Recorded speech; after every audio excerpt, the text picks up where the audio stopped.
Berenstain Bears Forget Their Manners by Stan and Jan Berenstain, a Berenstain Enterprises Incorporated book. Etiquette for bears.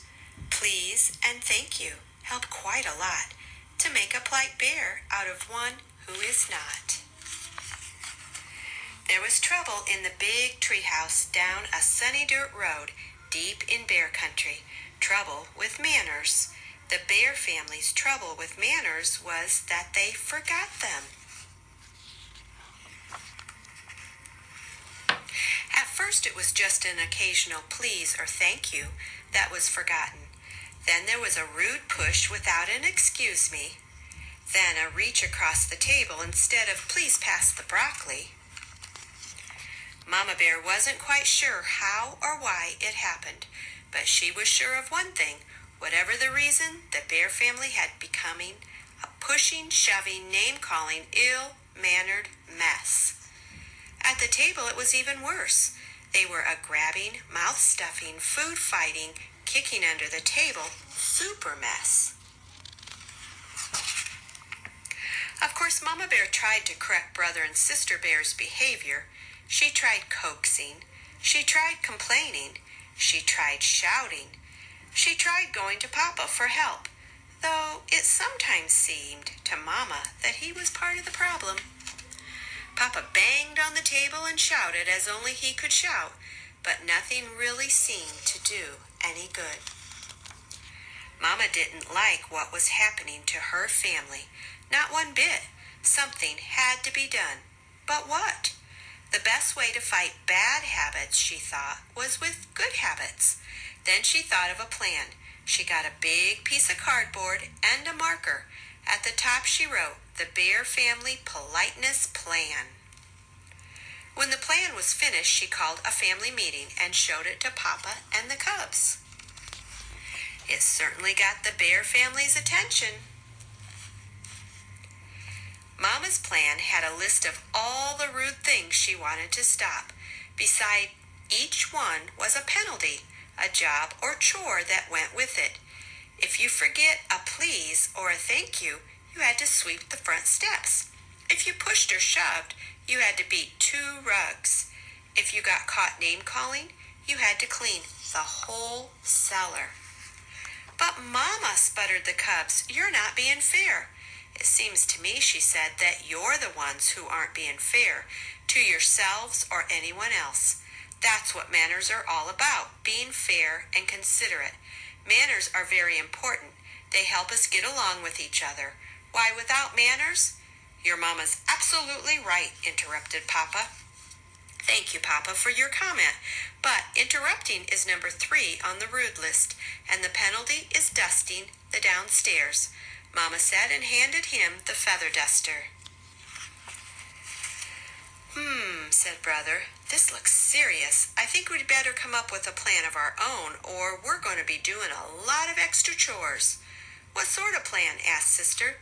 "Well," he said, "instead of just being polite, we'll be super polite. We'll please and thank you so much that Mama will get fed up and call the whole thing off." "Yes," said Sister, "we'll be so polite she won't be able to stand it." They put their plan into action. They were super polite. On the stairs, "After you, Sister dear." "Thank you, dear Brother." In the hall, "Excuse me, Brother dear." "Why, certainly, my dear Sister." Waiting for the bathroom, "Terribly sorry to have kept you waiting." "Think nothing of it, my dear." But it didn't work the way they expected. Mama didn't get fed up at all. And after a while, Brother and Sister forgot about being super polite and were just polite. At the table, "Pass the honey, please." "Certainly." In their room, "Would you like me to help you pick up your toys?" "Thank you very much." In the yard, "Oops, sorry, I didn't mean to bump you." "That's all right, no harm done."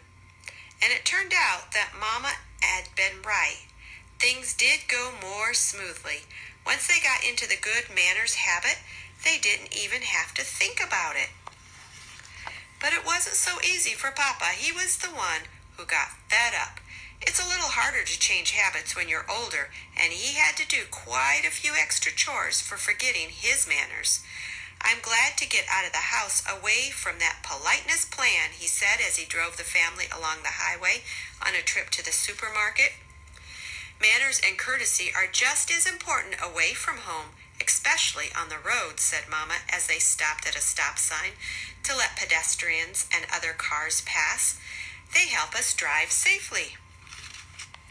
Well, grumbled Papa as they all went into the busy supermarket, I think you can have too much of a good thing. You've got to have common sense along with manners. Why, if you let everyone go ahead of you at the checkout, you'd be there forever. And sometimes you have to interrupt. Excuse me, madam, he interrupted a shopper, but I believe you have a leaking bottle in your cart. The shopper thanked him for his help.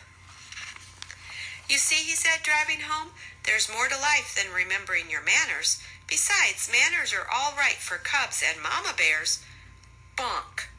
But we papa bears have other things to think about. At that moment, the car in front stopped suddenly, and Papa bumped into it. He was furious. Why, that pin-headed fiddle brain, he snarled. Name-calling, reminded Sister.